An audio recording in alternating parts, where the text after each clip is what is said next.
Good morning friends, welcome back to my YouTube channel Shiksha Vikalp. So guys, आज हम पढ़ने जा रहे हैं रविंद्रनाथ टैगोर के बारे में। रविंद्रनाथ टैगोर की ऑटोबायोग्राफी के बारे में पढ़ेंगे। सो Rabindranath Tagore was born in Calcutta. He was born in Calcutta, India on 7th of May 1861। Rabindranath Tagore ji का जन्म जो था वो 7 मई 1861 में कलकत्ता में हुआ था। He was the son of Rabindranath Tagore, a prominent philosopher and religious reformer।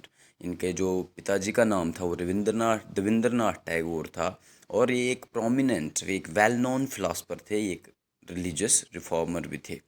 Through out he childhood, अपने चाइल्डहुड से Tagore was educated by tutors and wrote extensively. Tagore जो था वो ट्यूटर्स के द्वारा उसने अपनी जो शिक्षा है वो ग्रहण की। Despite a mocked disinterest for traditional schooling in 1877, he sailed to England to study। then after that इनको जो है वो फर्दर स्टडी के लिए इंग्लैंड भेजा गया। he remained for just 14 months during which he was schooled in Brighton। तो 14 months के लिए वहाँ रहे, जहाँ उन्होंने ब्राइटन स्कूल ज्वाइन किया, East Sussex, and at university college where he studied law and attended lectures on English literature. और उसके बाद उन्होंने यूनिवर्सिटी ज्वाइन की और वहाँ पर इंग्लिश लिटरेचर के जो लेक्चर्स थे वो लेना शुरू किए।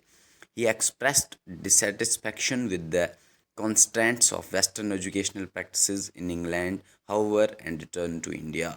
He expressed dissatisfaction with the Western educational practices। तो जो इंग्लैंड में वेस्टर्न एजुकेशनल प्रैक्टिसेस थी, तो ये इसको वो चीज़ें जो थी डिससेटिस्फाई कर रही थी, इसलिए वो इंडिया वापस आ गए। Throughout his career, Tagore not only wrote and translated poetry, but published numerous novels, short stories, plays, letters, essays, memoirs, and criticism। बोलते हैं अपने पूरे करियर में ना ही सिर्फ टैगोर ने पोइट्री को ट्रांसलेट किया, लेकिन इन्होंने बहुत सारे नावल्स को पब्लिश किया, शॉर्ट स्टोरीज, प्लेज, लेटर्स, ऐसे एसेज एंड क्रिटिसिज्म्स को। He was also known for his musical composition के लिए भी ये जाने जाते हैं।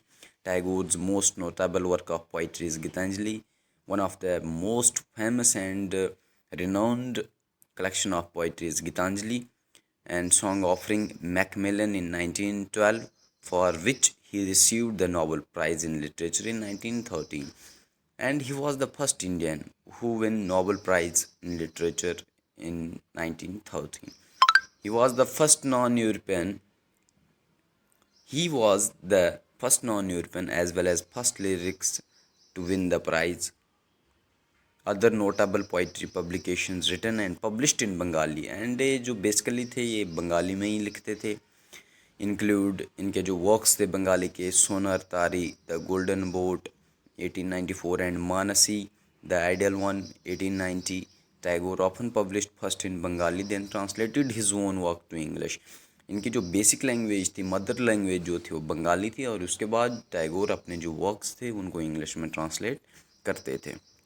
He wrote novels, plays, and short stories in both languages, and including the play Chitra, India Society of London, 1914, and the Post Office, Kavla Press, 1914. He is credited with pioneering the short story form in Bengali literature, with some of his best work collected in the Hungry Stones and other stories, and the glimpses of Bengal life, G.A. Natson, and 1913। his short stories were especially famous in India। इसकी जो short stories थी वो India में, भारत में काफ़ी famous हुई, as many were based on his 10 years in Shalida and Shahzadapur, where he went to manage his family's estate in 1890s। 1890s की बात हो रही है जहाँ पर वो अपने फैमिली को मैनेज करने जा रहे थे। During his time he lived on a houseboat on a Padma river and socialized with the neighboring villagers। his compassion for them and his belief in education for all deeply influenced his short stories। तो ये अपने short stories से influence हुए और education में काफ़ी एक अच्छे रिफॉर्मर थे, तो एजुकेशन में काफ़ी बिलीव रखते थे। While Tagore pursued writing, teaching, and activism during much of his life, he became recognized as a painter when he was in 60s, with many of his works enjoying success at exhibition in Europe।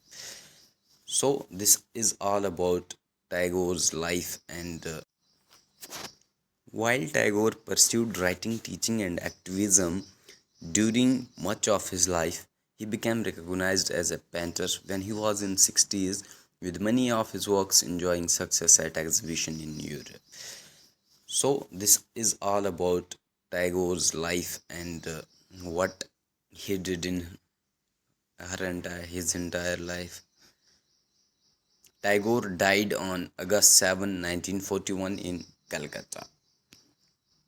तो ये सारा हमने आज पढ़ा रविंद्रनाथ टैगोर के बारे में कि उन्होंने कहाँ से वो पैदा हुए, कहाँ पर उन्होंने अपनी शिक्षा ग्रहण की और उनके कौन कौन से जो फेमस वर्क्स थे। तो सारी चीज़ें आज हमने इसमें डिस्कस की। Thank you very